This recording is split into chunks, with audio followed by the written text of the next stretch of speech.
नमस्कार, आप देख रहे हैं द न्यूज़ नाउ और मैं हूं रजत वोरा आपके साथ। प्रधानमंत्री माननीय नरेंद्र मोदी जी कुछ देर पहले लाइव थे और हमारे चैनल पर भी आपने देखा किस तरह से उन्होंने अपनी बातचीत जो है, अपना संबोधन देश के सामने रखा, कई सारी बातें की। पर नया मैं कुछ नहीं बताने वाला, उसी को थोड़ा सा रिपीट करेंगे। और उम्मीद जिस पर थी कि प्रधानमंत्री नरेंद्र मोदी बात करेंगे, कई सारे लोगों की जो उम्मीदें थी, मुझे लगता है उस पर पानी फिरा है। क्योंकि इंडिया और चाइना और साथ ही साथ चाइनीज़ प्रोडक्ट को बायकॉट को लेकर कई सारे लोगों की उम्मीद थी। हमें लगातार कल से मैसेज आ रहे थे, कई सारे लोग कमेंट्स भी कर रहे थे कि प्रधानमंत्री जी जब ये संबोधन अपना करेंगे तो उसमें ज़रूर जिक्र करेंगे वो चाइना को, कि चाइना का जो प्रोडक्ट है उसे बॉयकॉट किया जाना चाहिए। हालांकि ऐसा नहीं कहा प्रधानमंत्री नरेंद्र मोदी ने, और कहा क्या उस पर सबसे पहले बातचीत कर लेते हैं। कुछ महत्वपूर्ण बातों में सबसे शुरुआत जो उन्होंने की, उन्होंने कहा कि हमारे जो जम्मू कश्मीर देश के अलग अलग हिस्सों के जितने भी लोग हैं उन्होंने पूरी तरह से कोऑपरेट किया है, मास्क भी पहना है, सैनिटाइज़र का इस्तेमाल भी किया है। और दुनिया में जो हालात बने हैं कोविड की वजह से, वैसे इंडिया में नहीं है, उन्होंने आम जनता को दिया। क्योंकि उन्होंने कहा कि लोगों ने काफ़ी ज़्यादा सपोर्ट किया है, हम लोगों ने मिलकर इस लड़ाई को लड़ा है और आगे भी लड़ते रहेंगे। ये पहली बात। दूसरी बात जो महत्वपूर्ण थी, उन्होंने कही कि हमने प्रधानमंत्री गरीब कल्याण योजना के अंतर्गत करीबन 80 करोड़ से ज़्यादा लोगों को, गरीब लोगों को मुफ्त राशन जो है वो पहुंचाया है, और जिसका फ़ायदा कई सारे लोगों ने लिया। और अब आने वाले समय के लिए और इसको बढ़ा दिया गया है, क्योंकि लगातार अभी भी कोविड का दौर बना हुआ है, पेंडेमिक की सिचुएशन जो है वो बनी हुई है। और आने वाले समय में उम्मीद नहीं है कि पूरी तरह से मार्केट्स खुल पाएँ। अनलॉक 2.0 की घोषणा मिनिस्ट्री ऑफ होम अफेयर्स ने कर दी है, पर उसमें कई सारे जो इंस्टीट्यूशंस हैं वो भी बंद रहेंगे, जिसकी वजह से थी और ज़्यादा schools, colleges, universities, educational institutes वगैरह। इसके अलावा मंदिर, मस्जिद और बाकी जो रिलीजियस प्लेसेस हैं उनको भी बंद रखा गया है। तो ये सारी बातें कहा कि प्रधानमंत्री गरीब कल्याण योजना का जो फायदा, जो पहले अभी तक करीबन 80 करोड़ से ज़्यादा लोग ले चुके हैं, अब और उसको कुछ महीनों के लिए बढ़ा दिया गया है। और नवंबर के अंत तक इसका फायदा गरीब कल्याण योजना का गरीबों को मिलेगा। और ना सिर्फ 80 करोड़ लोगों को, पर उसमें कई सारे और लोग भी ऐड होंगे। और गरीब इन लोगों का श्रेय जो इन लोगों को उनकी मदद कर पाया पूरा देश, उसका श्रेय भी उन्होंने दो महत्वपूर्ण व्यक्तियों को दिया, दो महत्वपूर्ण इंस्टीट्यूशंस को, ऑर्गेनाइजेशन। इकोनॉमी सबसे पहला फार्मर्स, हमारे देश के किसान, हमारे देश के अन्नदाता, जो वर्ड उन्होंने भी इस्तेमाल किया, उन्होंने किया है। और दूसरा जो सबसे बड़ी महत्वपूर्ण उन्होंने बात कही, फार्मर्स के अलावा इनकम टैक्स पेयर्स, हम और आप जैसी जनता जो टैक्स पे करती है और जिससे इकोनॉमी पूरी तरह से चलती है, उनका धन्यवाद उन्होंने किया कि ये सब अगर नहीं होते तो हम इतनी बड़ी मदद हमारे देश के जो गरीब हैं उनकी नहीं कर पाते।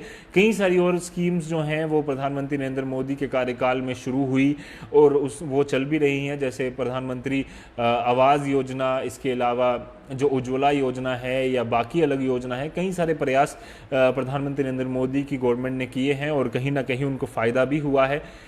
इसके बाद जो चौथी महत्वपूर्ण बात जो उन्होंने कही, उन्होंने कहा कि हम लगातार कोशिश करते रहे हैं कि जो रूल्स हैं, जो नियम बताए गए हैं, जो प्रिकॉशनरी मेजर्स के तौर पर चीज़ें बताई गई हैं, उसका पूर्णता से पालन करें। और उसमें जबकि उन्होंने एक एग्जाम्पल भी कोट की, उन्होंने कहा कि एक देश के प्रधानमंत्री तक को करीबन 13,000 से ज़्यादा रुपए का एक रूल तोड़ा था, मास्क बिना पहने वो एक पब्लिक प्लेस में चले गए थे जबकि नहीं जाना था।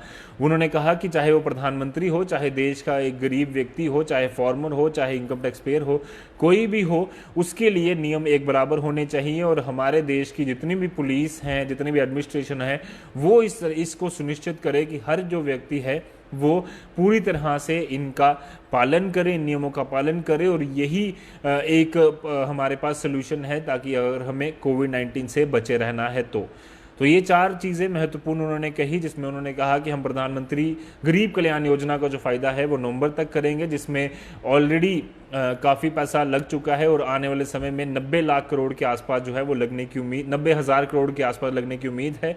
और टोटल अगर हम मिला लें, नवंबर तक का खर्चा जो है जो सरकार को पड़ेगा वो 150,000 करोड़ के आसपास जो है वो इसका पूरा श्रेय जो है वो लोगों को उन्होंने दिया है कि इनकम टैक्स पेयर और फार्मर्स ने जो हमारी मदद की, जो अन्न उगाता रहा और जो उस अन्न को खरीद कर या बाकी सब चीज़ों को खरीद कर जो टैक्स पे करता रहा या इनकम टैक्स पे करता रहा, डायरेक्ट टैक्स पे करता रहा, उस सब का फ़ायदा हुआ है गवर्नमेंट को। और उसी का नतीजा है कि हम लोग कोविड-19 के दौरान में भी भारत जो है उसकी स्थिति इतनी बिगड़ी नहीं है जितनी कई अन्य देशों की बिगड़ी हुई है।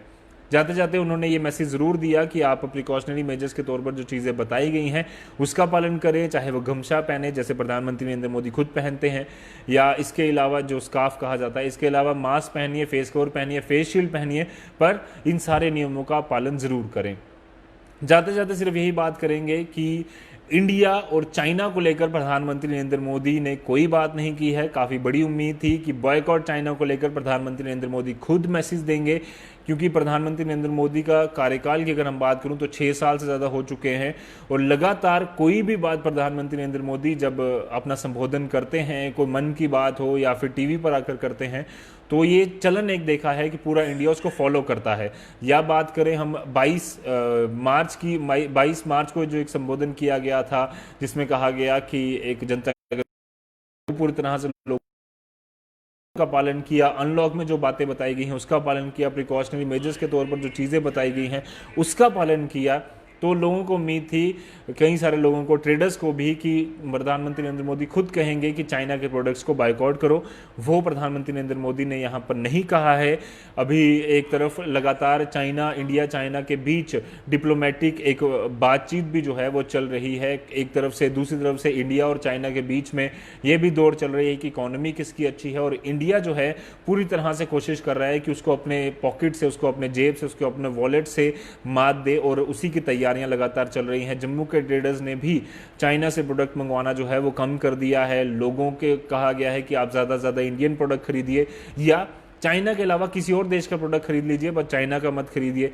इसके अलावा कल भी एक बड़ा अनाउंसमेंट जो किया गया गवर्नमेंट ऑफ इंडिया द्वारा, जिसमें कहा गया कि 59 ऐप्स जिसमें टिकटॉक, शेयरिड, यूसी ब्राउज़र वगैरह जो ऐप्स हैं इसको बैन कर दिया गया है। तो प्रधानमंत्री नरेंद्र मोदी के संबोधन से भी उम्मीद थी कि इंडिया और चाइना पर कोई बात होगी, वो नहीं हुई। हालांकि जो मैसेजेस उन्होंने दिए उस पर हम भी एक बार कह देते हैं कि उसको ज़रूर उसकी पालना की जाए ताकि हम कोविड से बच सकें, और कोविड का जो ये कहर पूरी दुनिया में, पूरे देश भर में पसरा हुआ है, इससे काफ़ी हद तक हम जो है बचाव कर सकते हैं, जो प्रिकॉशनरी मेजर्स अगर हम लगातार फॉलो करते रहेंगे। तो ये था प्रधानमंत्री नरेंद्र मोदी के संबोधन का जो मैं समझ पाया हूँ, जो मैं आपको कोशिश कर रहा था समझाने की। बाकी आपकी इसके बारे में क्या राय है हमें कमेंट करके ज़रूर बताएं। फिलहाल के लिए मुझे और मेरे कैमरामैन कुलवंत सिंह को दीजिए इजाज़त। धन्यवाद।